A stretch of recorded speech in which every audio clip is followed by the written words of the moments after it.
Ser podcast. Bien antena lo que me acabas de preguntar, Iglesias, dilo. Pues estábamos diciendo aquí, evocando a Escorbuto, ya no quedan más cojones hora 25 a las elecciones. Si superamos en audiencia los que estamos aquí a los dos candidatos a la presidencia, hay que dar un golpe, Aymar. O sea, ¿vosotros creéis que habéis hecho más audiencia un lunes normal que lo que hicieron Sánchez y Feijóo en hora 25 las últimas semanas? No puede ser, es imposible. Me sorprendería que eso no hubiese sido así. ¿Por qué lo has dicho de esa manera tan barroca que has dicho que sí o que no? No, que sí, que decir que no. Es decir, un cóctel tan explosivo como el que nosotros tres formamos es difícil de encontrar. Eso Oye, es verdad, inapelable, eso es verdad. O sea, yo nos os llaman he echado el de Negroni menos, por ahí. y esto me lo tengo que mirar en algún área de la medicina, pero Sí, os ¿no? he echado de menos. Sí. Noche de Ágora en hora 25 con Carmen Calvo, buenas noches. Hola, buenas noches. Pablo Iglesias, buenas noches. ¿Qué tal? José Manuel García Margallo, muy buenas noches. Pues muy buenas noches. Abrimos ya el Ágora, pero antes les vamos a contar a esta hora aquí en la SER el detalle de la sentencia del Tribunal Constitucional que obliga al servicio a una mujer a la que se le denegó abortar en su tierra, en su comunidad en Murcia, con el argumento de que no había médicos dispuestos a practicar abortos y la mandaron a Madrid para que abortara allí. Esto que es algo que viene pasando durante décadas en distintas zonas de España. Esto dice ahora el Tribunal Constitucional por primera vez que supone vulnerar los derechos fundamentales de la mujer. Pedro Jiménez, buenas noches. ¿Qué tal, Aymar? Buenas noches. La recurrente padece una enfermedad. A los 3 meses de gestación, las pruebas en el Hospital Santa Lucía de Cartagena detectaron la posibilidad de que pudiera transmitírsela al feto. Le pidieron paciencia, ella desconfió de sus médicos y paralelamente empezó a hacerse pruebas en la sanidad privada de Murcia y de Madrid que acreditaron que la transmisión de la enfermedad no era parcial, sino que era del 90%. Cabía legalmente abortar, pero en Murcia, dijo el Departamento de Salud, ningún médico había pedido practicar abortos y por lo tanto tenía que hacerlo en otro lugar. Se fue a Madrid. El Tribunal de Garantías dice que se ha vulnerado la ley de 2010, que estaba entonces en vigor, porque la red sanitaria pública solo puede derivar pacientes en los supuestos excepcionales en los que no pueda facilitar en tiempo la prestación. Por lo tanto, a cabo Aymar, el Servicio Murciano de Salud, dicen, ha impedido que la interrupción del embarazo se lleve a cabo del modo menos gravoso para la mujer y de garantizar que la mujer que se encuentra en una situación de vulnerabilidad física y emocional no salga de su entorno habitual y pueda contar con los apoyos de sus allegados para hacer frente a esta difícil situación del modo menos traumático posible. Pedro, gracias, buenas noches. Buenas noches. Lunes 3 de julio, el día en 2 minutos. Isabel Villar. Día en que los comisarios europeos se han reunido en Madrid con los ministros del Gobierno, acto bilateral por la presidencia de España del Consejo de la Unión, en el que la líder de la Comisión, Ursula von der Leyen, ha alertado sobre el ascenso de los extremistas a izquierda y a derecha, ha dicho en una comparecencia con Pedro Sánchez, que a su vez ha prometido: la responsabilidad que recae en nuestras manos es inmensa. Europa se está enfrentando a nuevos desafíos. La inacción no es una opción y debe hacerlo bajo nuestra presidencia. Y hoy hemos escuchado a Feijóo asumir que cuando hace falta el sí de Vox, lo lógico es que la ultraderecha entre en el Gobierno. Lo ha dicho en Telecinco. En aquellos sitios donde Vox necesita votar que sí, porque no tenemos los votos suficientes, porque no superamos a toda la izquierda y necesitamos el sí de Vox, lo lógico es que Vox forme parte del Gobierno para el que vota sí. Y quien ha sido investida presidenta esta tarde es María José Sáez de Buruaga, PP, nueva presidenta de Cantabria, con la abstención del partido de Revilla y el voto en contra del PSOE y de Vox. Es la mayor responsabilidad de mi vida. Creo profundamente en Cantabria y en la capacidad transformadora de la política y aspiro a dejar las cosas simplemente un poco mejor de lo que hoy las encuentro, de lo que hoy las recibo. El día termina además con la primera condena de cárcel en España a una periodista por publicar contenido de un sumario judicial. La audiencia de Huelva ha condenado a 2 años de prisión a una mujer del Huelva Información por publicar ahí noticias que incluían contenido del sumario del crimen de Laura Luelmo. El tribunal considera que las noticias no tenían interés informativo, en una sentencia muy peligrosa, según Juan Francisco Caballero, presidente de la Asociación de la Prensa de Huelva. Es muy peligroso para el futuro de la profesión. El hecho de que un juez se autoimponga la condición de decir que es relevante o no para la población, bueno, pues es algo que nunca había pasado jamás en democracia, y un periodista a partir de ahora, si esto sigue prosperando, se lo va a pensar mucho a la hora de publicar temas relacionados con los tribunales. Esto nos ha dicho en hora 25. Gracias, Isabel. Y en la contra... I left that sign with a candle. I left that sign with a candle.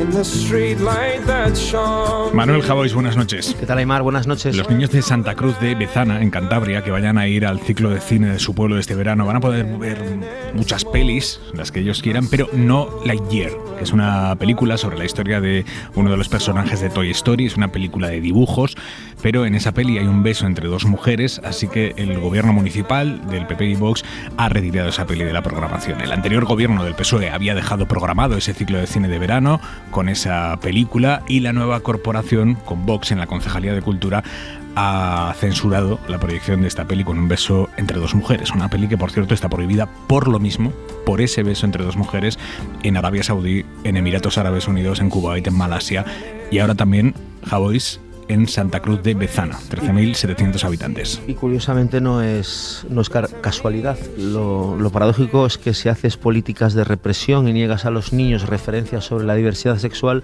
tampoco tiene mucho sentido prohibir la entrada a muchos inmigrantes que están de acuerdo con esas políticas y las llevan a la práctica en sus domicilios. Son medidas que en el peor de los casos serán únicamente aplaudidas por quienes están aquí, a quienes Vox quiere fuera de España.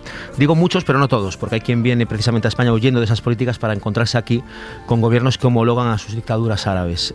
Dice Abascal, ha dicho hace unos días a Sánchez que te vote Mohamed, mientras hace todo lo posible para que a él le votan los Mohamed más radicales que puedan entrar en España. Habrá un Mohamed con el que se meta Abascal que abomina de la ultraderecha española, y habrá otro encantado con que Abascal no deje que se vean besos entre mujeres en el cine. No hay racismo más tolerado en España que el racismo contra el musulmán. No hay partido tampoco que lo fomente tanto como el de Vox. Efectivamente sin complejos y naturalmente sin vergüenza. Y si esto es posible, y lo estamos viendo ahora, es porque hay quien los está poniendo a mandar en las instituciones. Hasta mañana, Javois. Adiós, un beso.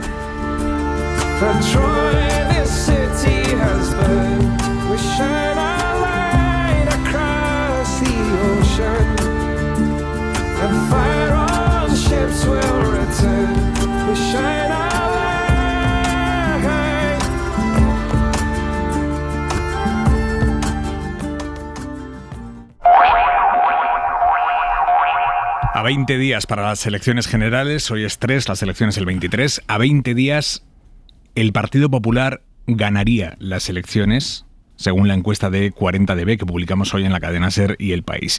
Ganaría las elecciones, pero el bloque de la derecha pierde algo de fuerza. El PP se deja más de 2 puntos en apenas 2 semanas y no conseguiría sumar mayoría absoluta con Vox, según ese barómetro de 40DB. El PSOE recupera más de 1 punto, sigue siendo segunda fuerza, se queda a 2 puntos del PP. El mes pasado la diferencia era de 6 puntos. Vox se mantiene en tercera posición, Sumar en cuarta. Y si bajamos el detalle, vemos que el PP en estas 2 semanas, en comparación entre encuestas de 40DB, el PP ha perdido 11 escaños en 2 semanas, ganaría las elecciones con el 30,9% de los votos, conseguiría 125 diputados. Si les sumamos los 43 que la encuesta le otorga a Vox, 125-43, la suma de la derecha y la extrema derecha alcanzaría 168 escaños, a 8 de la mayoría absoluta, que es 176. Por la izquierda, el PSOE, con un 28,7% del voto, conseguiría 111 escaños, sumados a los 35 escaños que esta encuesta le da a Sumar. La coalición progresista sacaría ahora mismo 146 escaños, que son 6 menos de los que tiene la coalición PSOE Unidas Podemos. Este es el escenario, como digo, a 20 días de las generales. Calvo, ¿cuál es tu análisis? Pues uno que he hecho en muchas ocasiones y que me recuerda es 2 escenarios parecidos a estos en los 90, ¿no? Los años 90. Y era un giro importante de la campaña y nosotros ganamos con una movilización que yo creo que en este caso se está produciendo ya sin duda de ningún tipo de lo que podemos llamar el campo progresista de nuestro país, ¿no? Yo creo que ya con una preocupación cierta, no teórica, de que la ultraderecha se sienta en las instituciones, que es que se está sentando ya literalmente, ¿no? Y no solo eso, sino que el contenido de lo que traen es el que estamos viendo, ¿no? Y el que estamos viendo es muy preocupante. Sobre todo porque yo creo que Vox va sin piedad con el PP. Está haciendo algo que no tiene para ellos ningún tipo de límite. Yo no sé hasta qué punto, en qué escenario está pensando Vox, porque creo que están llegando al tensamiento total de sus posiciones, de sus contenidos, de sus exigencias, hasta el punto de que Feijóo ya ha reconocido que los sentarán donde haya que sentarlo, que se supone que es incluido el gobierno de la nación, llegado el caso, que creo que no va a llegar, ¿no? Pero creo que ha habido un giro. Yo creo que cuando estábamos hablando del 28 de mayo, yo decía, a mí me preocupa para el 28 y para el 29 que la política española haya entrado definitivamente ya en la esquizofrenia, en la locura total. Por un lado la realidad, por un lado los hechos, y por otro lado la fantasía animada de lo que queramos hablar, ¿no? Eso, que es lo que hace la derecha y sobre todo la ultraderecha para atacar directamente a la democracia. No hay más que irse a buscar los ejemplos que tenemos a nuestro alrededor. Baste el Reino Unido, sin ir más lejos, todas estas fantasías que inventaron con el Brexit, que era el trumpismo británico.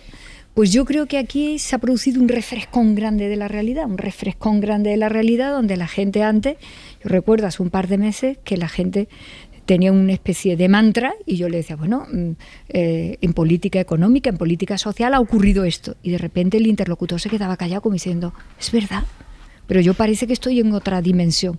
Ahora está empezando a ocurrir lo contrario. Yo lo digo porque estoy todo el día pateándome Granada, como es lógico. Estaba en Las Chanas el otro día, que es un barrio muy significativo de Granada, y la gente se acercaba a las 11 de la noche y yo no les tenía que decir lo que había hecho el gobierno. Era la gente la que me decía, oye, Carmen, pues es que al final es verdad. Y yo le decía, pues eso, de lo que venimos hablando, que la política ya no está en la verdad y la tenemos que llevar a la verdad, y la verdad puede ser atacada por la oposición, pero lo que no podíamos era estar hablando de fantasías continuamente. Margallo, ¿cómo lo ves? Mire, yo no soy un experto en demoscopia y además lo sigo con un relativo distanciamiento, porque lo que tengo que hacer mañana es exactamente lo mismo lo que digan las encuestas. Hoy han salido dos encuestas, la que ha hecho esta casa, que estamos contemplando ahora, y otra de GAD, de Narciso Michavila, que da resultados radicalmente diferentes. Nos da entre 149 y 153 escaños, y a Vox le da entre 26 y 33, es decir, una mayoría absoluta holgada. A mí no me gusta la política de bloques. He dedicado mi vida a evitar que España se fraccionase en dos bloques polarizados, radicalizados, sin diálogo entre ellos. Eso es España en su laberinto, que acabo de presentar en Las Palmas hoy con gran éxito de crítica y público. Pero no pierdes ocasiones, Margallo. No, es que está muy bien. Vale. El escenario es el que es, y ese escenario es obvio. Ahora no tiene mucho sentido decir quién tiene la culpa. Yo creo que esto arranca del famoso pacto del Tinel de 2003, en que Rodríguez Zapatero se compromete con el resto de los firmantes, un partido separatista como Esquerra Republicana e Iniciativa per Catalunya, a no dialogar con el Partido Popular, a no negociar con el Partido Popular ni en Cataluña ni fuera de Cataluña. Ahora la única posibilidad que tiene Sánchez de revalidar el gobierno es incluir a este batallón Wagner que se ha constituido a través de Yolanda Díez al servicio de Sánchez, que cada vez es menos el secretario general del PSOE y más el jefe de estas franquicias. Ya van por 17. Uno de los partidos que lo integran, Pablo Iglesias, está aquí, propugna, por ejemplo, los referéndums de secesión unilaterales políticamente vinculantes. Comunes ha dicho exactamente lo mismo. Esquerra, PNV, etcétera, están ahora en una especie de confederación con reconocimiento de la nación vasca y catalana, con leyes autonómicas que no dejen el menor margen de intervención a la intervención estatal ni a la coordinación y la negativa a que el Tribunal Constitucional dirima conflictos, es decir, una soberanía nominal. A mí no me gusta, difiero mucho de las políticas de Vox. Creo en el cambio climático, creo que la violencia de género es deleznable y debe ser combatida con toda firmeza. Creo en España de las autonomías, no creo en España centralista, soy europeísta.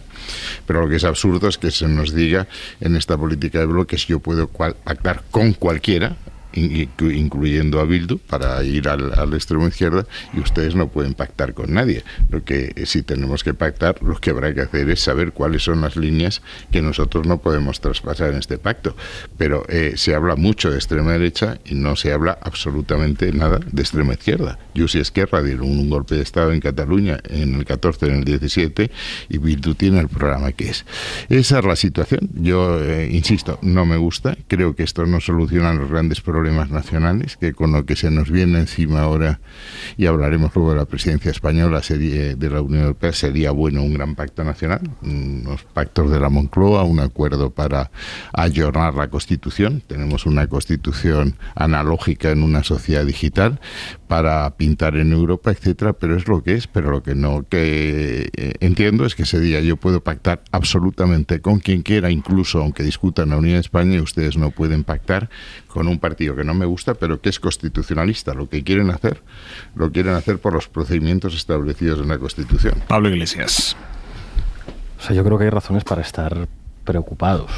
La consultora de Belén Barreiro, además, es la única que los números no le dan una mayoría absoluta del PP y Vox. Todas las encuestas de esta semana, GAT3, NC Report, IMOP, Sociométrica, Data 10, todas coinciden en dar una mayoría absoluta al PP y a Vox, lo cual es enormemente preocupante. Y esta encuesta de 40 decibelios da algunos datos que nos tienen que llevar a la preocupación. Es verdad que dice que el PSOE está mejor, pero eso no basta para revalidar el gobierno. Los datos que nos da a nosotros a mí me tiene preocupados.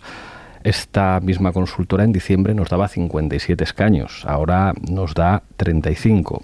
La transferencia... Sí, en diciembre 57, a sumar con todos daba 57, era 35. La transferencia hacia el PSOE sigue creciendo, ya se ha duplicado desde mayo, del 6% al 12% que se lleva el PSOE de votos que deberían ser nuestros, mientras que el voto que va desde el PSOE a Sumar sigue cayendo desde el 9% de mayo al 5,5% ahora mismo. Esos datos no son buenos.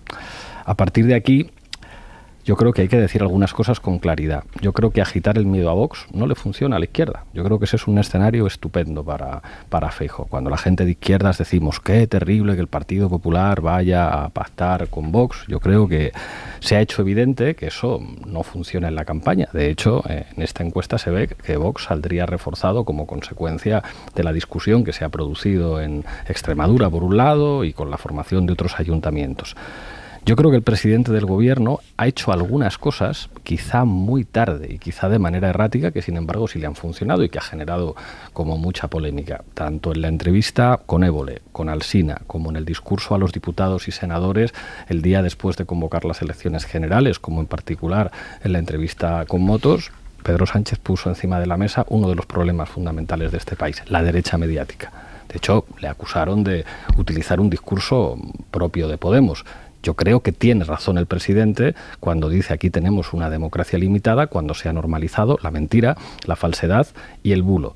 Y creo que eso hace que mucha gente diga, hombre, por fin alguien en la televisión dice lo que antes estaba prohibido decir y era gravísimo, pero que es básicamente la puñetera verdad. Yo creo que la única opción que tiene el Partido Socialista, todos los partidos que estamos en Sumar, el resto de formaciones políticas que tendrían que arrimar el hombro, es dejar de perder el tiempo tratando de meterle el dedo en el ojo al Partido Popular con que van a pactar con Vox. Eso no les quita un solo voto, y empezar a decir determinadas verdades que no se han dicho durante los últimos años. Creo que ha quedado demostrado en el resultado de las elecciones autonómicas que los datos que hay del paro, la gestión del gobierno, que no tiene precedentes en términos de avances del estado del bienestar y de la protección social, eso difícilmente puede tener una traducción electoral cuando finalmente la pregunta de la campaña es el que te vote chapote o las barbaridades que pone encima de la mesa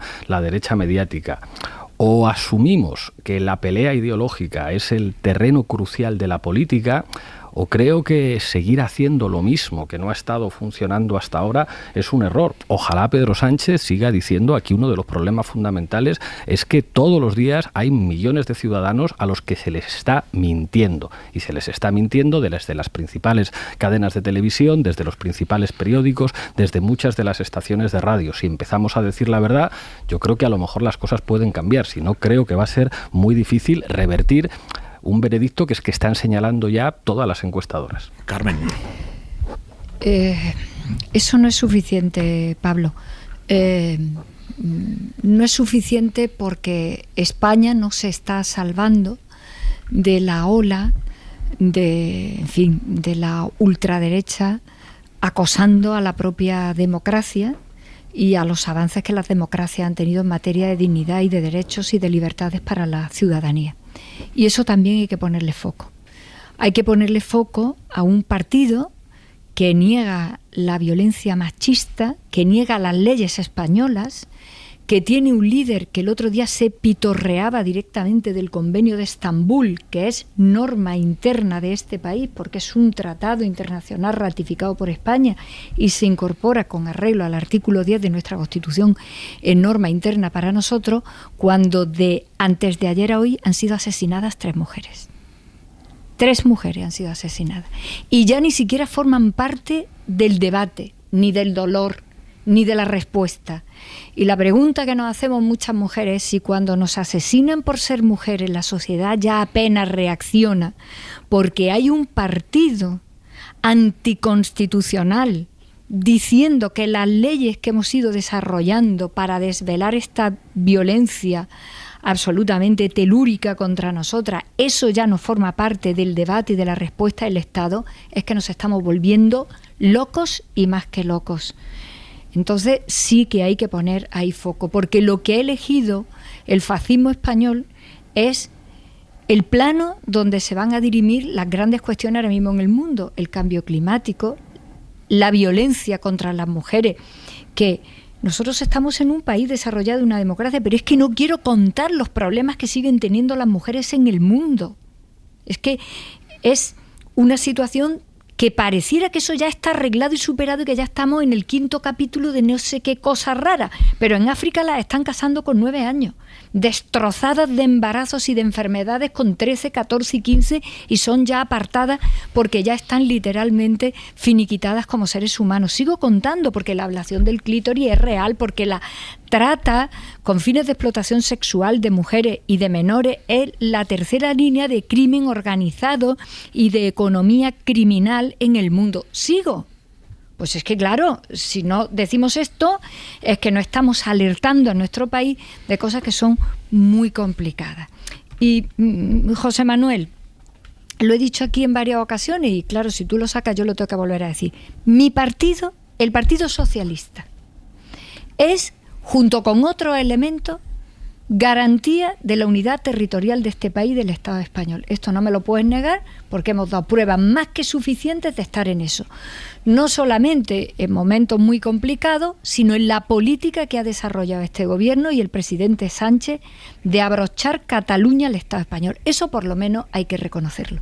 Porque ha significado muchos riesgos políticos, costes y sufrimiento grande. Donde a Rajoy se le fue el asunto y la responsabilidad, la culpa era evidentemente del intento de desestabilización constitucional de los independentistas, ha sido mi partido quien ha reconducido este asunto. Y cuando tú dices que no te gustan los bloques y el frentismo, en estos 5 años le hemos pedido al Partido Popular en muchas ocasiones, en temas muy capitales, que les hemos señalado como cuestiones de Estado, que estuviera.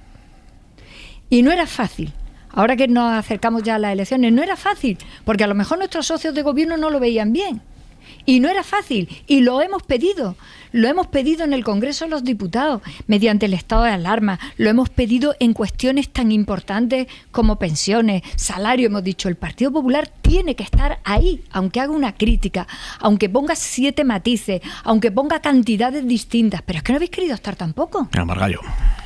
Vamos a ver, sobre el tema de la unidad de España, que probablemente sea el central. El otro día estuve en Cataluña, y a la salida me encontré con un dirigente, un histórico dirigente convergente que venía de hablar con el Partido Nacionalista Vasco. Y me dijo, en el próximo gobierno de lo que se trata ya no es de sacar a Euskadi y a Cataluña de España, sino sacar a España de Euskadi y Cataluña. ¿Eso qué quiere decir? Que la maniobra se haría vía reforma estatutaria para no apelar al pueblo español en referéndum, y que tendría 3 patas: el reconocimiento jurídico de la nación vasca y catalana. Segundo lugar, las leyes autonómicas no dejarían margen ninguna para intervención del Estado, ni siquiera para la coordinación, y el Tribunal Constitucional no sería ya el que resolviese el conflicto entre gobiernos, sería un procedimiento arbitral que es el que se aplica entre estados soberanos. ¿Qué ventaja tiene eso? Que al mantener la soberanía nominal siguen en la Unión Europea. Cataluña tiene una deuda pública de 81.000 millones, pero soberanía efectiva ninguna. Y desde luego España dejaría de ser una nación si por nación se entiende un entorno de solidaridad, y eso es lo que es una nación. Respecto a los logros del gobierno, ya que yo soy democristiano, pues la parábola de los talentos. ¿Qué ha tenido el gobierno? El gobierno ha tenido una recaudación mayor que nunca, entre otras cosas porque no ha deflactado la tarifa de renta. Ha tenido el maná europeo, 161.000 millones de euros, y lo que no ha podido cubrir con eso lo ha dejado de ver. Tenemos la deuda pública más alta en 100 años. ¿Cuáles son los resultados? Renta per cápita igual que 2006, índice de malestar social más alto de Europa, paro, hablamos de paro. Horas ocupadas seguimos por debajo de la pandemia. Ahí no caben ya trucos contables de fijos discontinuos, del empleo en el sector público, que es el que ha crecido, etcétera. Paro juvenil el 29%, el más alto de Europa. Productividad la más baja de la Unión Europea. Capital humano estamos dando muy mal en todos los índices. La dimensión de nuestras empresas pequeñas es más pequeña que de nuestros socios. Dificultades para acceder a un D+I. El D+I estamos muy retrasados respecto a toda Europa, respecto a público y privado. Y el Producto Interior Bruto desde el 2018 ha bajado, hemos perdido de la posición 12 a la posición 15. Esos son los resultados. ¿Queremos que hablemos de eso? Hablamos de eso. Pero eso es lo que hay. ¿Cuáles eran los talentos recibidos? Insisto, muchísimos. ¿Y cuáles son los resultados? Magros. Y no es esa la ambición de mi país. Y desde luego el tema de España, si se repite este gobierno, veremos en una mesa de negociación una consulta políticamente vinculante, porque jurídicamente vinculante no es, y una situación extraordinariamente complicada, una España plurinacional, confederal, republicana e intervenida económicamente. Aquí sobra mucho. Todo eso en una legislatura lo van a hacer, ¿eh? Fíjate lo que han hecho en esta. Tienen que modificar todas las leyes en de esta ya es gratis constitucional. convocar un referéndum de secesión. Ha habido indultos, ya no hay sedición, la malversación no se castiga y en definitiva todo eso en esa legislatura, claro que lo pueden hacer. Pero no han convocado ninguno en esta legislatura. No es al tiempo, dale tiempo al Ninguno. tiempo. Dale a vosotros tiempo convocaron al tiempo. 2, Venga, a nosotros Iglesias. ninguno. Y aplicamos el A vosotros, 155. no, el 155 Ya, con pero, nosotros. venga, Os convocaron venga. 2 referéndum, a Calma. nosotros ninguno. Vamos, Iglesias. Que defendemos Creo la unidad que de España mejor que no, no hay vosotros que no lo duda nadie. caer nunca en los temas y en los marcos que te pone la derecha encima de la mesa. Claro, Margallo, claro. escuchadme. No, tengo que estar en el Pero marco ¿con de la quién hablaste? relación Pero ¿Con si yo Walt Disney? solo quiero, A ver, venga, no, señores. que respetéis. Sí, tiene la palabra uso Pablo de Iglesias. palabra con un poco de calma. Margallo es, como buen democristiano, muy listo, que dice que en el circo romano los leones se comían a los cristianos, pero si salían los democristianos eran los leones los que acababan devorados. Hay que escuchar muy bien lo que dice Margallo porque no da puntadas sin hilo. Ha dicho 2 cosas muy interesantes. Por una parte ha dicho que Vox es constitucionalista sin que nadie le preguntara nada. ¿Por qué está diciendo eso Margallo? No, eso lo ha Margallo, dicho Carmen, que no claro, lo era. claro. Yo he dicho Pero que no es podéis, constitucionalista. podéis Venga, que dejarme termine hablar Iglesias. sin ponerme zancadillas todo el rato. Luego después me contestáis en los turnos de intervención. Margallo ha dicho que Vox es una fuerza constitucionalista. ¿Por qué dice esto Margallo? ¿A cuento de qué? Porque básicamente está preparando un escenario en el que el PSOE va a gobernar con una fuerza constitucionalista, no como Podemos y como Bildu, que son una mezcla entre terroristas y gente que quiere romper la unidad de España. Eso es lo que está diciendo. Y después dice otra cosa que es bastante interesante y que consiste en agitar el fantasma del referéndum y de la plurinacionalidad. Esto es llamativo porque la propia Constitución española reconoce la plurinacionalidad al hablar de dos tipos de territorios, unos que se llaman regiones y otros que se llaman nacionalidades, que cualquiera que sepa un poquito de derecho político sabe que la diferencia entre nación y nacionalidad no existe. En la Constitución del 78, que se hace en un lugar y en un tiempo muy difícil, ya se reconoce la plurinacionalidad del Estado. ¿Pero por qué dice esto Margallo? A Margallo le gustaría que volviera a un mundo que ya no es posible y ya se ha dado cuenta de que no va a volver. Un mundo en el que él pudiera entenderse con sus amigos exconvergentes o con sus amigos del PNV. El sistema político del 78 funcionaba muy bien. En la medida en la que había dos grandes partidos con amplios consensos de Estado, terminaron estando de acuerdo en la OTAN, a pesar de que AP en su momento no lo tuvo tan claro, estuvieron de acuerdo en la manera en la que España se tenía que incorporar a la División de Trabajo Europea, estuvieron de acuerdo con Maastricht, con el apoyo de los sindicatos, de comisiones obreras y de UGT, y además había dos partidos alfa del subsistema político catalán y el subsistema político vasco, el PNV y Convergencia y Unió, que básicamente, a cambio de negociar competencias autonómicas, entraban en los grandes consensos de Estado, incluido el de la monarquía. Aquello funcionaba muy bien. Eso ya no existe. ¿Qué es lo que va a ocurrir si hay un ejecutivo del Partido Popular y de Vox? Pues si ya lo está anunciando Margallo, se acabó el Estado autonómico. No. Se acabó. Hombre, ya verás cómo formen gobierno lo que va a pasar el próximo autonomista, no me tergiverses, el próximo 11 de septiembre, el despliegue que podría hacer un Ministerio del Interior en manos del Partido Popular y Vox en Cataluña, como excusa después para que allí todos los periódicos y las televisiones de Madrid digan hay que intervenir las competencias autonómicas y ahora hay que hacerlo bien en serio, porque como todo es guerra cultural, no hay nada que movilice mejor los bajos instintos de decir esto es una guerra contra los que quieren romper España.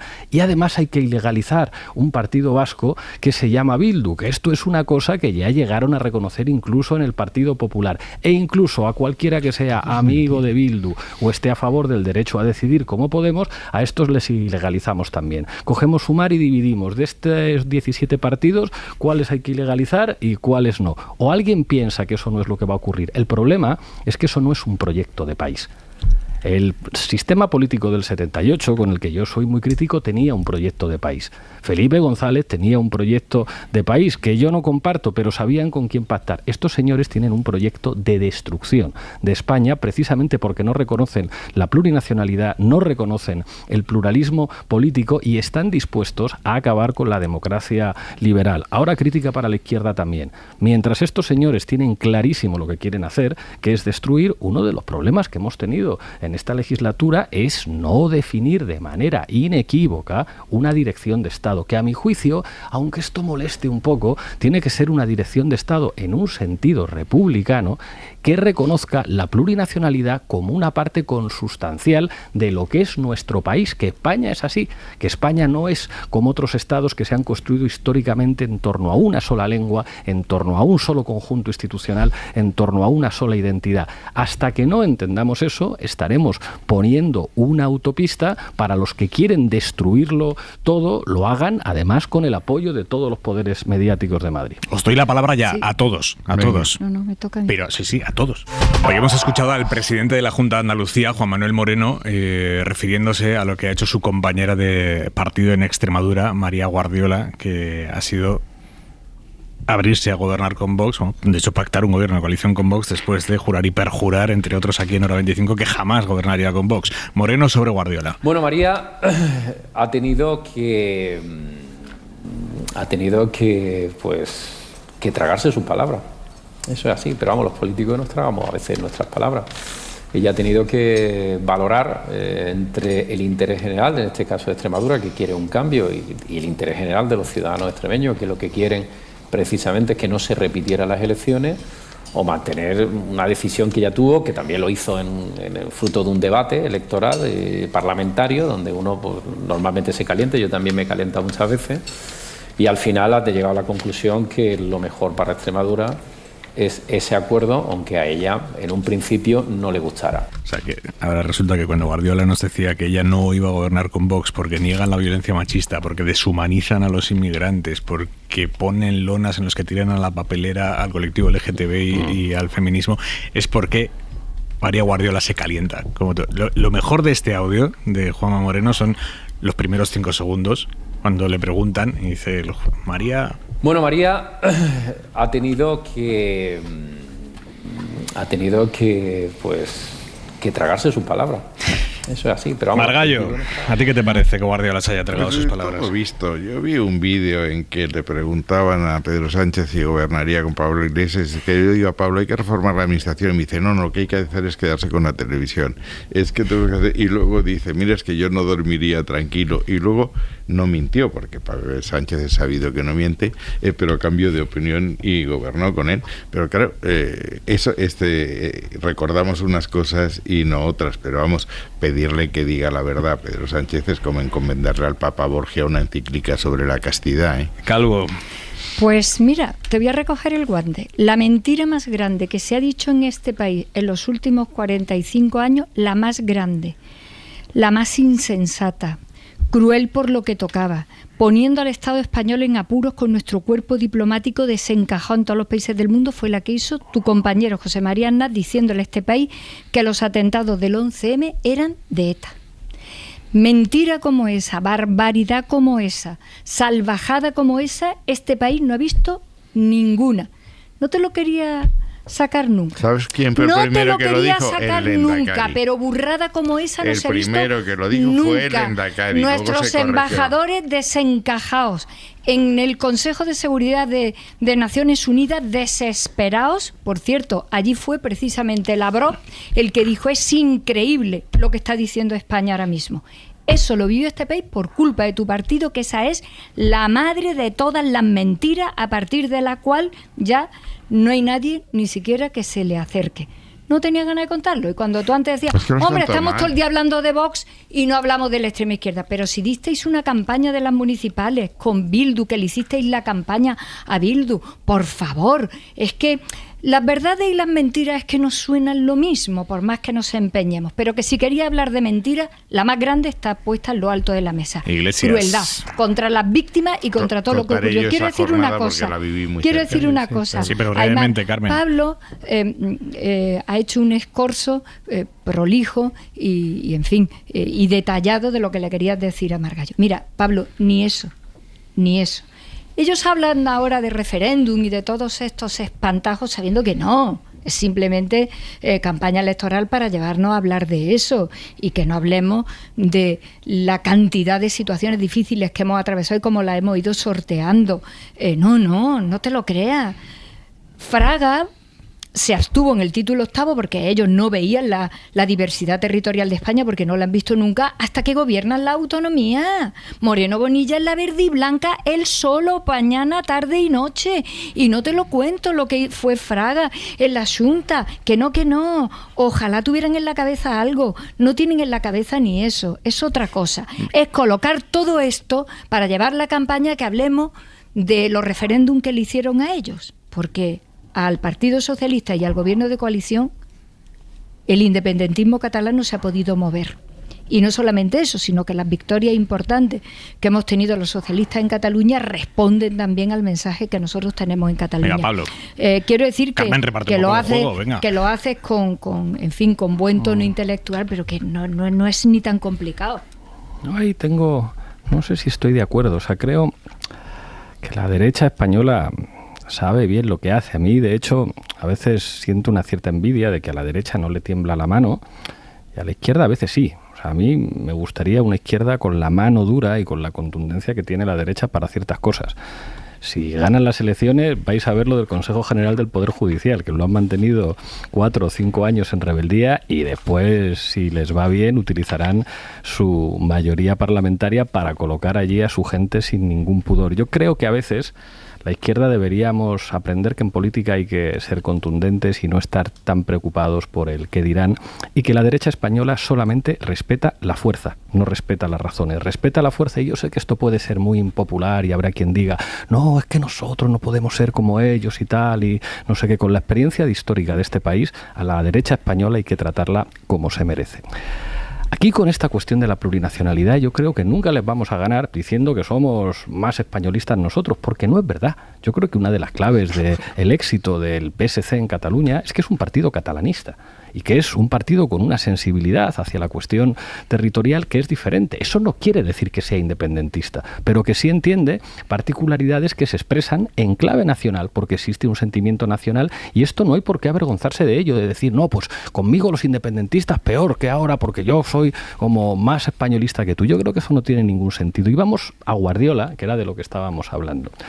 Yo creo que Guardiola es una señora astuta, pero no antifascista. Yo creo que ese discurso que hizo no revelaba tanto sus convicciones, porque si fueran sus convicciones habría dimitido, no habría reculado, se habría tragado sus palabras y estaría ahora con Vox. Yo creo que ella intentó hacer una vía democristiana a la extremeña, de decir, yo voy a lograr atraerme a muchos sectores que votan al Partido Socialista en Extremadura diciendo que yo soy especial y que yo esto lo voy a hacer sin Vox, porque Vox aquí es muy pequeñito y que yo voy a ser, digamos, una figura particular de este Partido Popular. En el Partido Popular tienen a Ayuso, tienen a tal, y me van a tener a mí, que soy la señora del PP a la que vota más gente todavía del PSOE. Un poco como Paje, solo que al revés. Y ha llegado el Partido Popular y le ha dicho, mire, señora, nosotros somos un partido serio y aquí nosotros le decimos con quién pacta usted y usted tiene dos opciones. Se va a su puñetera casa o hace lo que le dice la dirección del partido. Si es que a veces hay que aprender de cómo hace las cosas la derecha. Margallo, vamos a ver. María Guardiola.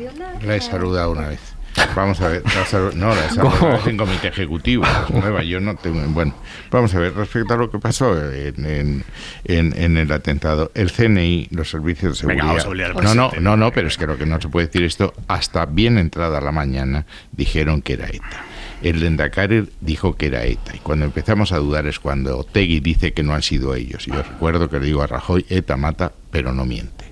Y a partir de ahí Acebes dice que se abren otras líneas de investigación. Fue una actuación muy desafortunada, pero no hubo falsedad. Segundo, nadie cree que el Partido Popular puede pactar o llegar a Junts o con Esquerra, que han discutido la unidad de España. Nosotros le dimos la lehendakaricia a Patxi López para que hiciese una propuesta constitucional en el País Vasco. Aquí le hemos dado los votos a Colboni a cambio de nada para que la alcaldía de Barcelona no cayese en manos de Trías y se convirtiese en una plataforma al servicio del independentismo. Y hemos dado los votos necesarios para que no gobernase Bildu ni en la Diputación de Guipúzcoa, ni en la de Durango, ni la de Vitoria. Lecciones de españolidad en esto, lo justo.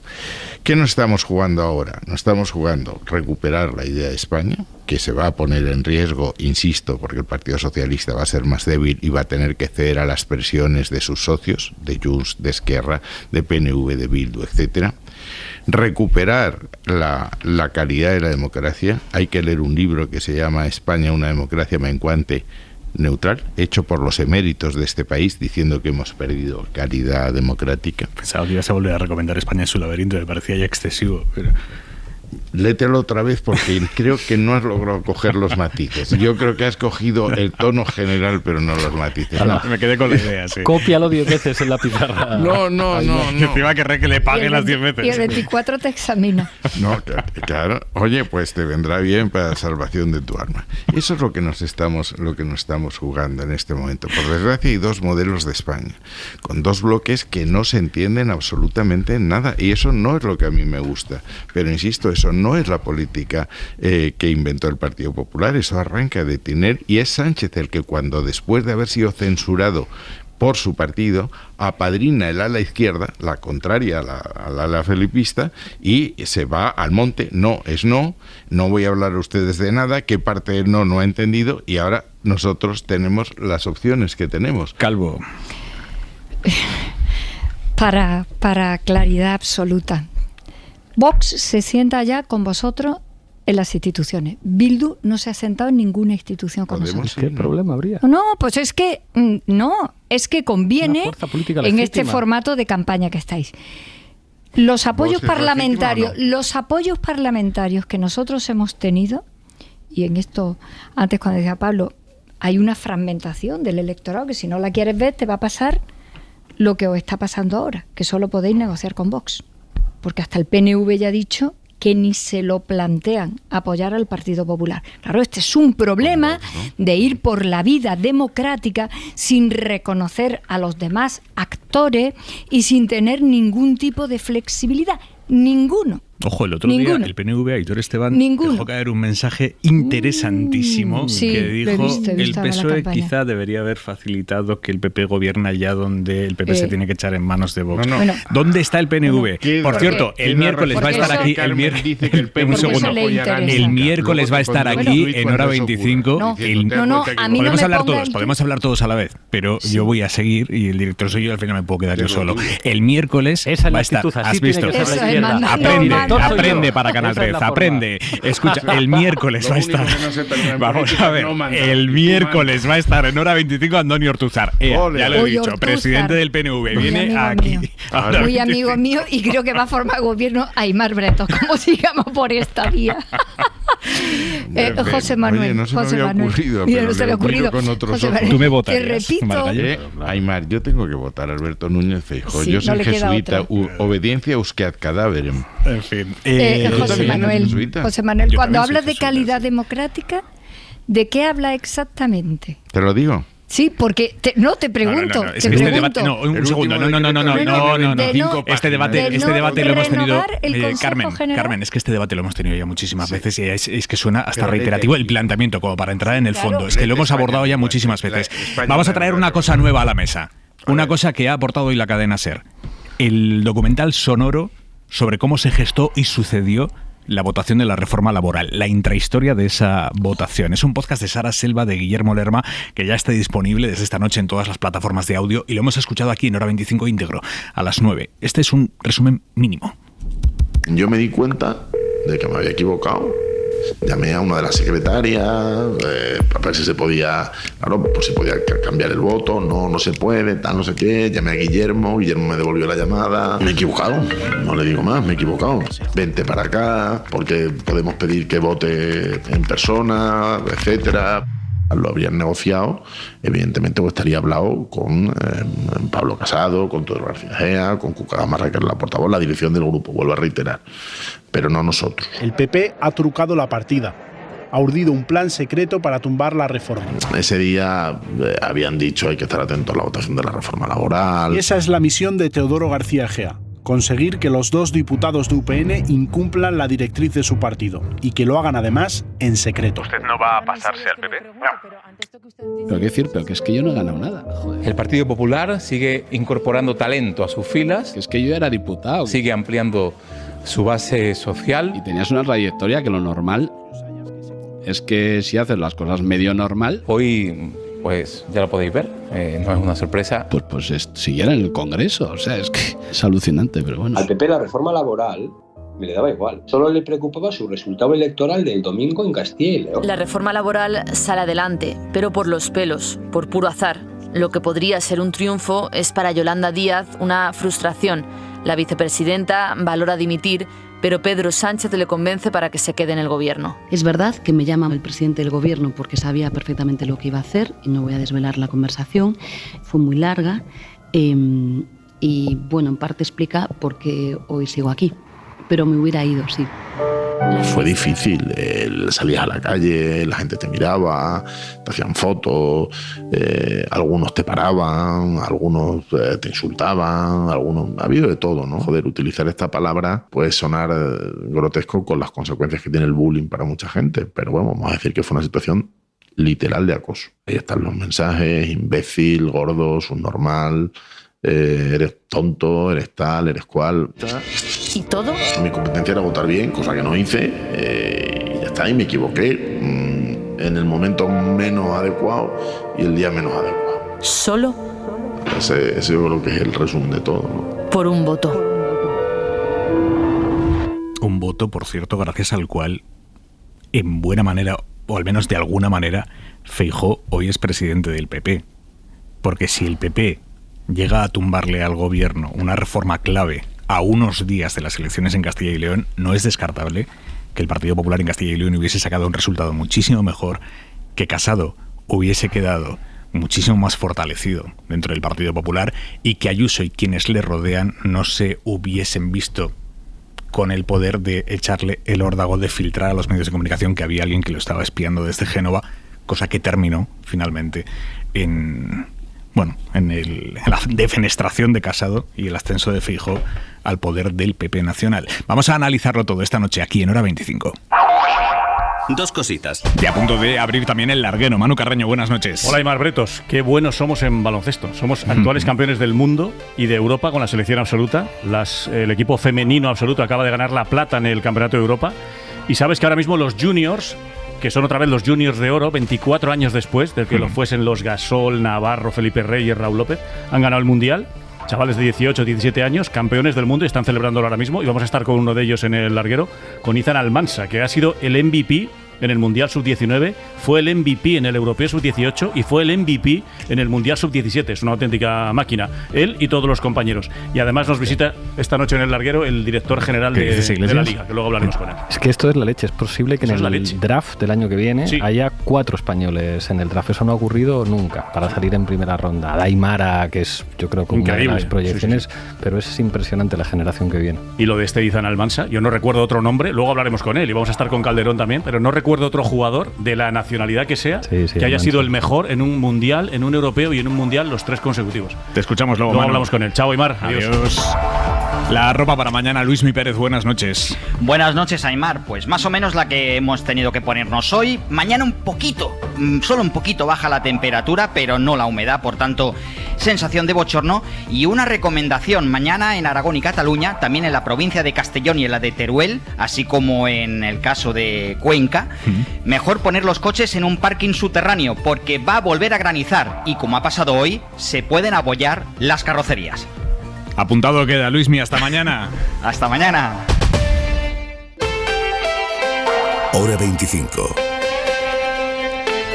Aimar Bretos. Hemos escuchado el relato político de la trastienda de la votación de la reforma laboral que condicionó de alguna manera la política actual en España, porque el golpe político que habría recibido el gobierno progresista si llega a decaer la reforma laboral habría sido de unas dimensiones tremendas. Hemos escuchado la derivada política y quiero que la analicemos ahora, pero hay también en este documental sonoro de Sara Selva y de Guillermo Lerma, hay una derivada personal que habla de la política, de quienes entran en política, de cómo salen en política si no salen triunfales, y habitualmente un porcentaje muy alto de los políticos no salen en un momento triunfal de su carrera. Es la derivada personal de Alberto Casero, el hombre que votó mal y favoreció la aprobación de la reforma laboral sin quererlo. Las consecuencias profesionales que está padeciendo. Casero busca trabajo y sabe que le va a costar muchísimo encontrarlo. A ver, ¿quién va a querer contratar al imbécil de España? ¿Qué empresa? Además, cuando vosotros, medios de comunicación, mañana, si algunos enteráis que está trabajando no sé dónde, va a salir Alberto Casero trabaja no sé dónde.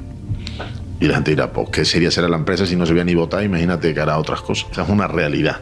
O sea, que yo digo una realidad.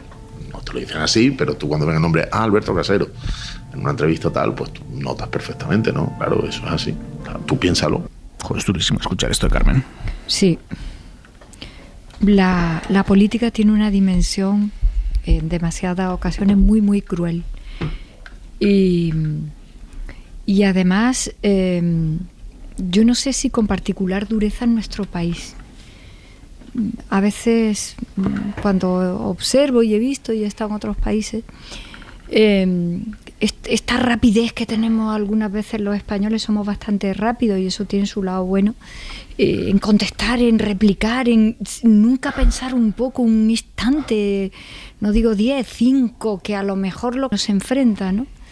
Y con estas cosas hay que ser mucho más cuidadosos, porque primero por el daño directo que se hace innecesario, porque la política es transitoria, ¿no? Y en segundo lugar, por una cosa que a mí me preocupa mucho, me preocupaba mucho cuando yo estaba en el aula con mis alumnos, y es que desactiva a mucha gente.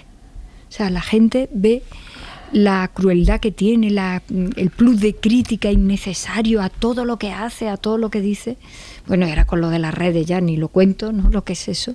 Y hay mucha gente que la desactiva, mucha gente muy buena, que le gustaría estar en el servicio público, servir a su país de alguna manera, y por carácter muchas veces piensan que serían incapaces de aguantar eso. O sea, que no todo el mundo aguanta, ¿no? Y a mí me produce mucha desazón, porque la política necesita gente muy buena en el total sentido de esa palabra, con buenas intenciones, con capacidades, con talentos, con virtudes. Y al final te das cuenta que el poder, en sus diferentes dosis y registros y niveles, es una energía que te quema seguro.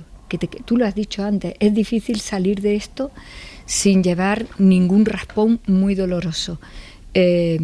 Y hacen su contrario cuando muchas veces se dice los políticos que somos ambiciosos, narcisistas y todo eso, que se dice continuamente de nosotros. Sin ser vosotros nada de eso. No, pero lo que voy a decir a continuación es que hay un plus mínimo o medio o máximo, depende de cada persona, de ambición y de narcisismo para aguantar esto, porque si no, no lo aguantaría. Yo creo que en vez de, cuando he exagerado hay que criticarlo, pero muchas veces la gente tendría que entender que sin esa dosis de creerte a ti, de estar seguro de ti, es que esto no lo aguanta, sencillamente es que no se soporta. Iglesias.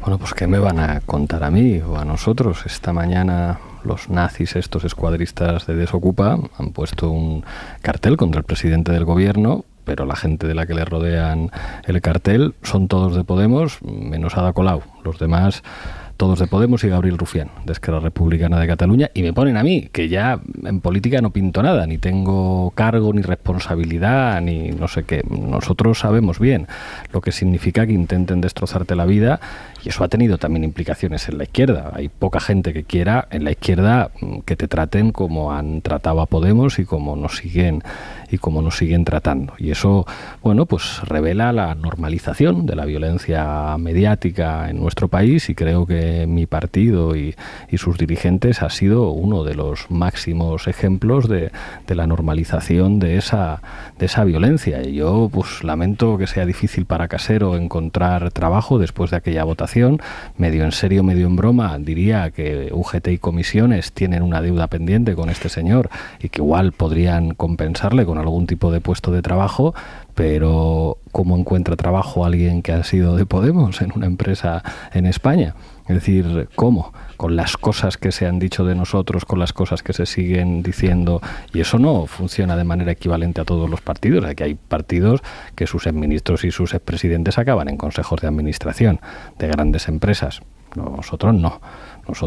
Yo he vuelto a la universidad a dar mis clases, me ha costado horrores sacar una plaza de profesor asociado, he montado mi propio medio de comunicación, y eso yo, o sea, el resto de la gente, señalados permanentemente con una violencia que no ha sido muy habitual en este país, pues lo va a tener enormemente difícil, y por desgracia esa violencia se está naturalizando y se está normalizando en este país. Muchos corruptos se van de rositas y siguen manteniendo enormes cotas de poder y no les pasa absolutamente nada, y quien se la juega para decir determinadas cosas pues sabe lo que es que la mafia vaya por ti. Margallo. Bueno, que la política es muy dura, es algo que no necesita demasiado comentario. En la política hay mucho barro, pero por fortuna por encima del barro hay un horizonte limpio. Hay mucha gente que quiere servir a su país y que efectivamente se lo piensa cuando piensa. Ahora a mí esta tertulia cada vez me gusta más, que cuando digo a Pablo Iglesias me parece Santa Teresita de Lisieux, porque cuando Podemos nos organizaba unos scratches que él llamaba jarabe democrático. Pero ¿qué scratch ha organizado Podemos? Uno solo, pues, Podemos. Rodea al Congreso. Podemos, no existía. Bueno, o sea, en el año 2013, después del 15M, porque Podemos es no la existía. Capitalización del 15M. No, Vamos, claro, tú has hablado de jarabe democrático cada vez que nos acudían. ¿O no? ¿Tú no has hablado de jarabe democrático? Sí, pero ¿qué tiene que ver decir una? O sea, es como si yo no tengo problema, José Manuel, en hablar de determinadas cosas, pero creo que yo he leído tus medios y cloacas, es que aparecen citados nombre a nombre un montón de periodistas. Pero es como yo no he dicho a nadie que vaya a tu casa ni que vaya a la casa de nadie. Nunca. Y sobre todo, si eso hubiera ocurrido, el primer día la delegación del gobierno, sea del partido que sea, hace que eso no vuelva a ocurrir nunca más. Que es lo que ocurrió con Soraya. La intervención de la delegación del gobierno hizo que eso ocurriera un ratito y nunca más volvió a ocurrir. Lo que se ha hecho con nosotros, y tú lo sabes, no tiene nombre. Y eso es por ser nosotros. Bueno, dejadme que os pregunte por la propuesta que ha puesto sobre la mesa Sumar. Lo han prometido, si gobiernan, entregarles a los jóvenes 20.000 euros a cada uno para que puedan formarse o puedan emprender independientemente de cuál es el nivel socioeconómico de su familia. Que cuando alcancen los 18 años les vamos a entregar 20.000 euros para que, si quieren, puedan desarrollar un proyecto vital. Esto es clave en un país como España. Es una medida para los jóvenes, para que emprender, para que innovar, para que modernizar nuestro país no dependa nada más y nada menos del barrio en el que vivas, del código postal en el que vivas o de los apellidos que tengas. Hoy Yolanda Díaz ha matizado que el dinero se les entregaría no cuando cumplan 18 años, sino cuando cumplan 23. Desde el propio gobierno, la vicepresidenta Nadia Calviño ha avisado de que esta propuesta le espanta por improducente. Quien proponga medidas que consistan en dar subvenciones, ayudas, así, sin ningún tipo de restricción, ni nivel de renta, ni un objetivo concreto, tienen que explicar cómo lo financiarían, claro, porque en los próximos años tenemos que seguir con una política fiscal responsable. Hemos escuchado en las últimas horas a quienes consideran que esto de darles 20.000 euros a los jóvenes para que se formen o emprendan es un populismo insoportable, a quienes desde el otro lado consideran que se queda corto porque no es progresivo, porque al ser universal también lo recibirían los hijos de las familias ricas, y en medio hemos escuchado también a economistas que se plantean si es el momento de lanzar una promesa así, que no está madura en ningún lugar y que a día de hoy es más una idea de academia, de think tank, que de una aplicación concreta. ¿Vosotros cómo lo veis? Academia no, ¿Cómo lo veis? Venga, dale, Margallo. Yo creo que es una majadería. Es decir que a todos los jóvenes, con independencia de su preparación y con independencia de cuál sea la empresa que van a poner en marcha en su proyecto, se le da 20.000 euros y lo único que se corrige en vez de 18 es a 23, pues efectivamente, ¿cómo se financia eso? Eso, por otra parte, viene muy a cuento. El otro día hablamos de la evaluación que ha hecho la Comisión Europea del Plan de Reformas Nacionales. Al hablar de las ayudas, dice que han sido ayudas poco targeted en inglés, poco dirigidas, poco concentradas en las personas vulnerables que realmente la necesitaban, y eso ha hecho que sean menos eficaces, muy caras y menos efectivas para el que la necesitaba. A mí me parece una ocurrencia realmente curiosa. Es decir, mañana, pues, oiga, ¿y a los de 70 qué? ¿Por qué no nos dan 20.000 euros cuando cumplamos 70 o incluso 72 para aliviar nuestras penas en la jubilación? Calvo. Yo le he dicho aquí en más de una ocasión, yo defiendo tanto el estado de bienestar. Es decir, que el Estado tenga como objetivo la protección de los ciudadanos, la fraternidad fiscal, que así dulcifico lo de fiscal con fraternidad, y que, en fin, hay que hacer políticas de ayuda, que siempre he dicho que no estoy de acuerdo con dar dinero sin ningún tipo de paliativo, de análisis, de objetivo, de reflexión y sobre todo de modulación de a quién, a quiénes, por qué, para qué, en qué circunstancias. Lo he dicho aquí tantas veces que recuerdo en el gobierno del presidente Zapatero, el que yo formé parte, estar en contra del famoso cheque bebé de 2.500 euros. Así a todo el mundo, ¿no? Porque me parece que esa es una manera para nosotros, para la izquierda, de ponerle en bandeja a quien no quiere un Estado protector y vinculado a la idea del bienestar y de la igualdad de los ciudadanos. Le ponemos en bandeja que esto es muy caro, que hay que recortar, menos Estado, más mercado, etcétera, etcétera. Se lo ponemos en bandeja, ¿no? Hombre, hoy Yolanda Díaz, ante esto, lo que decía es, al final la sanidad pública y la educación pública también es absolutamente universal, también los ricos tienen acceso a ella, pero es uno de nuestros mayores mecanismos. Pero es otra cosa completamente diferente. Para empezar, la educación y la sanidad están consagrados como derechos fundamentales de los españoles en la Constitución. Punto uno. Y por lo tanto se convierten automáticamente en obligación del Estado prestar esos servicios. Y son el núcleo de por qué pagamos impuestos, para garantizar los dos bienes más preciados que tienen que ver con nuestro cuerpo y con nuestra alma, que es el conocimiento y la salud. Eso para empezar, porque la democracia ha llegado a un punto de desarrollo en connivencia con el propio desarrollo económico de un país, de una nación, para garantizar eso. Ahora, garantizar en una economía de mercado, en un espacio laboral de oferta y de demanda de trabajo, literalmente esa cantidad, que además no sé por qué esa cantidad y no otra. Yo no sé si con esa cantidad se garantiza realmente el emprendimiento ni de qué manera. Yo creo que una política dirigida a la movilización de las iniciativas de los jóvenes, que hoy en día con las nuevas tecnologías son muchísimo más diversas y muchísimo más fácil que el emprendimiento empresarial tradicional, para el que se requerían muchos recursos y muchos efectivos materiales, creo que tiene que reflexionarse de otra manera radicalmente diferente. Y creo que propuesta así, pues tal vez le falta músculo a la cosa, y desde luego de manera general yo no la veo. Pablo. O sea, yo cuando Víctor, el subdirector de este programa, me ha mandado los temas, he pedido línea. Buen tipo de Víctor. Muy buen tipo. Sí, tiene una foto en el perfil que te cae, está de pequeñito, guapísimo, se lo he dicho hoy. Sí, ostras, ese es un bebé guapísimo. Luego ya creció y se jodió todo. Sí, sí. Sí, bueno. No empecemos, que la última vez que empezamos con Ostras, no, para, nada. Venga, pasa y luego pidiendo no, venga. Eso, menos mal que estoy yo aquí. Entonces he pedido línea a mi partido y me han dicho no sabemos. No nos había avisado Sumar de que iban a dar esta propuesta y no sabemos todavía, vamos a esperar. Yo estoy convencido que la propuesta tiene buena intención, pero que ha generado un debate esta mañana en las redes sociales, que había mucha gente de izquierdas que no entendía. O sea, gente de izquierdas que dice, pero vamos a ver, le vamos a dar 20.000 euros para emprender al hijo de Amancio Ortega de 23 años y al hijo de un peluquero de Fuenlabrada. O sea, es como, hay gente que no entiende, pues está claro cuál de los dos va a emprender.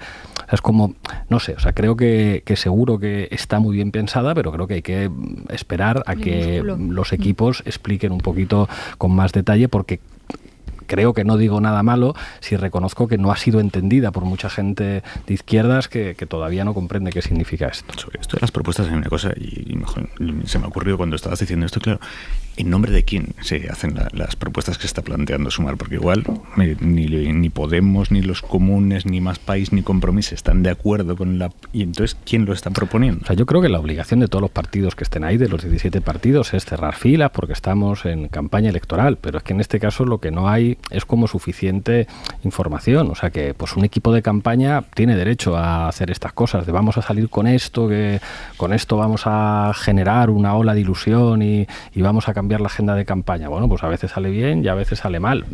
Yo creo que seguramente el equipo de Sumar estarán pensando cómo explicar esto mañana para que lo entienda todo el mundo perfectamente. Vámonos a Francia. Nos quedan unos minutos de programa y lo que está pasando en Francia es realmente grave. Han sonado así las concentraciones de alcaldes que se han celebrado hoy por todo el país en apoyo al alcalde que este fin de semana sufrió un ataque en su casa. Ocurrió el sábado, varios encapuchados empotraron un coche en la casa de este alcalde de un pueblo a las afueras de París. Él no estaba allí, pero la mujer del alcalde y los hijos pequeños sí estaban dentro de la casa. Dice, querían matar a mi familia. Bueno, esto ha ocurrido dentro del ambiente de protestas y disturbios tras la muerte de Nael, un adolescente argelino al que un policía mató de un disparo en un control policial, un chaval de 17 años. Las protestas es verdad que han aflojado algo entre ayer y hoy. Esta noche no estamos recibiendo información de disturbios graves como los que sí hubo el jueves, el viernes, el sábado, pero Francia ha vuelto a arder, y ha vuelto a arder además por donde arde periódicamente. Carmen, ¿cuáles son tus conclusiones de lo que se está sucediendo en Francia? ¿Qué hay detrás de este estallido de violencia que, como digo, es cíclico? A ver, Francia, cuando se pone en modo Francia, a lo largo de la historia acaba proponiendo algo, por lo menos hasta ahora. Yo comprendo que tiene que haber algún tipo de reacción importante cuando pasa con un chico de 17 años esto que nos suena un poco a lo que de vez en cuando vemos en Estados Unidos con algunos negros, ¿no? Pero hace ya mucho tiempo que Francia está así.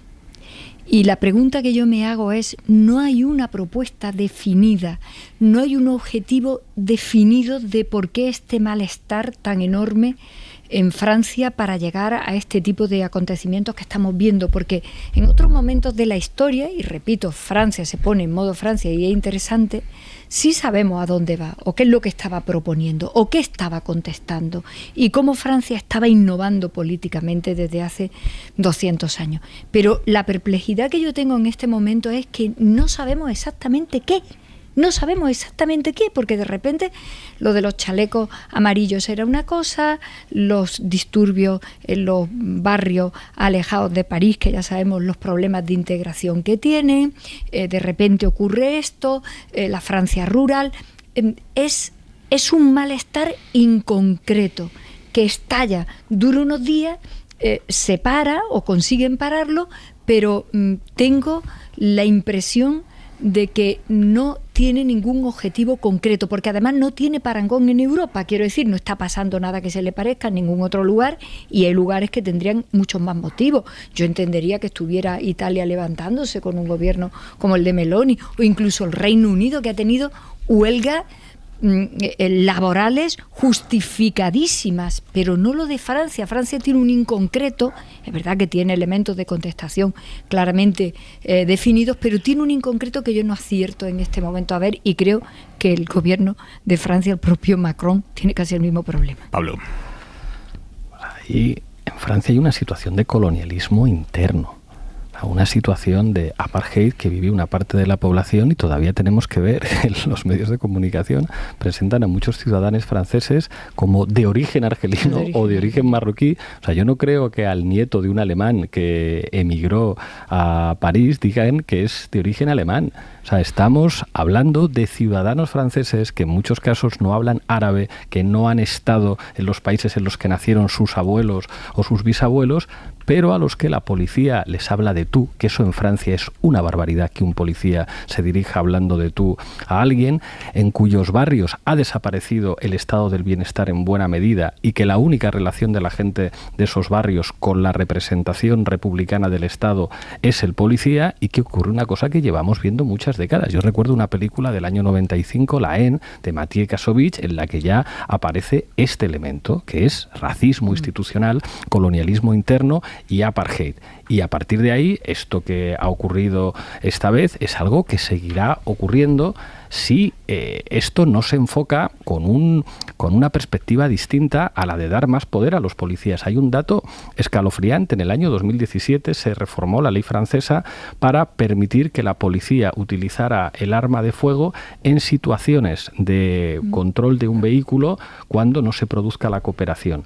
Desde entonces han muerto 4 veces más personas que en los 10 años anteriores. Claro, yo sé que ahora hay mucha gente en Francia que dice, frente a los escaparates que se rompen, los coches que arden y no sé qué, más policía, más pistolas, más mano dura, estilo extrema derecha.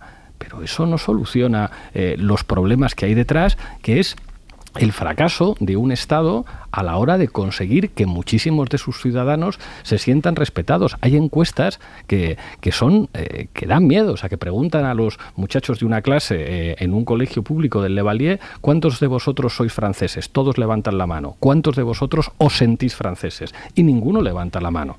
¿Cuál es el problema? Un problema de un Estado que ha fracasado a la hora de limitar su propio colonialismo y su dinámica de apartheid. José Manuel. El problema es que aquí acércate al micro, por favor, ha habido una voladura de lo que es la democracia parlamentaria. La democracia parlamentaria, en el fondo, es que la violencia social se canaliza de una forma reglamentada. Pablo Iglesias tiene un cuarto de hora para subirse a la tribuna e insultarme, yo tengo otro cuarto de hora para insultarle a él. Pero si yo te quiero. Oye, está muy bien, porque así no me insultáis y a mí ninguno de los dos.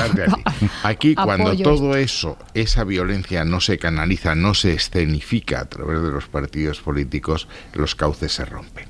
Y no tiene necesariamente que ver con el racismo. Aquí hemos visto, ha habido protestas por la subida del gasóleo y no eran necesariamente de origen argelino los que protestaban.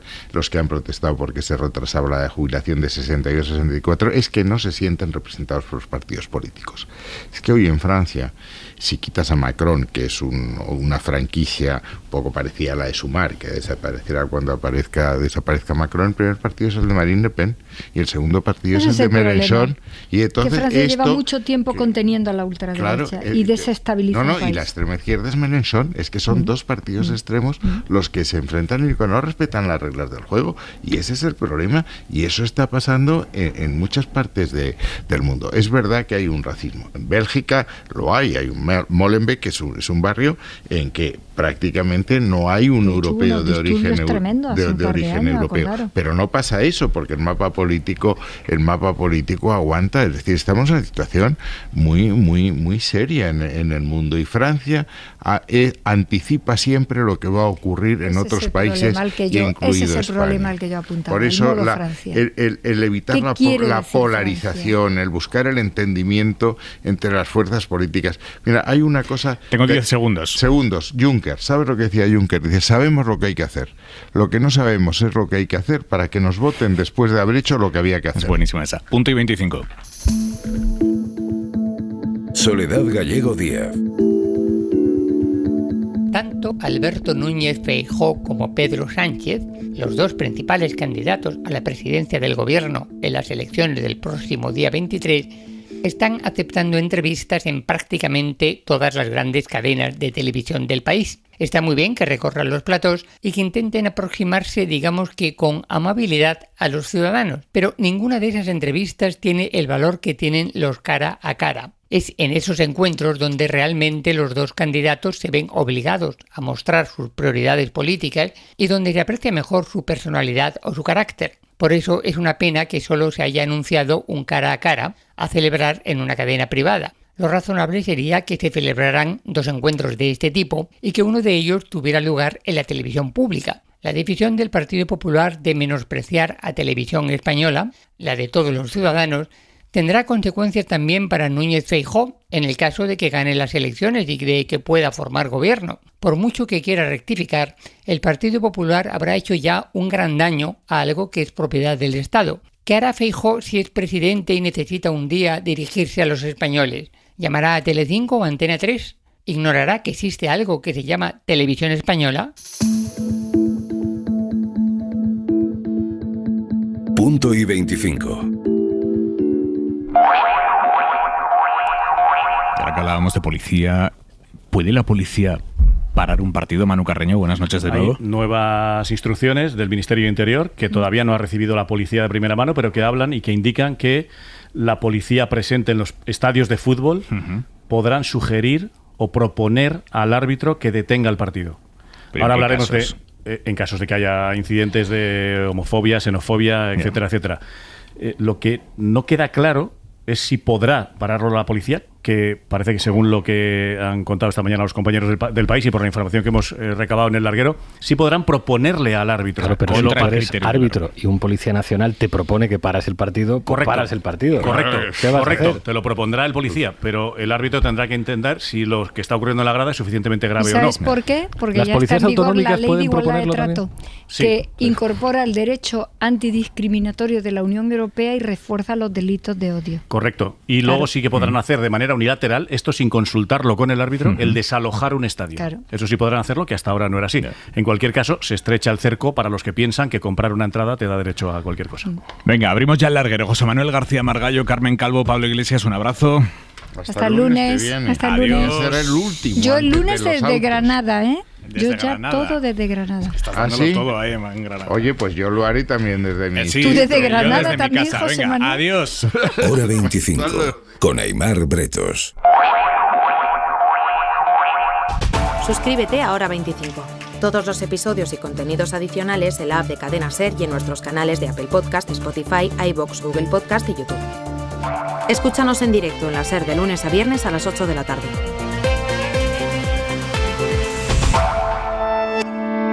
Cadena SER. La radio.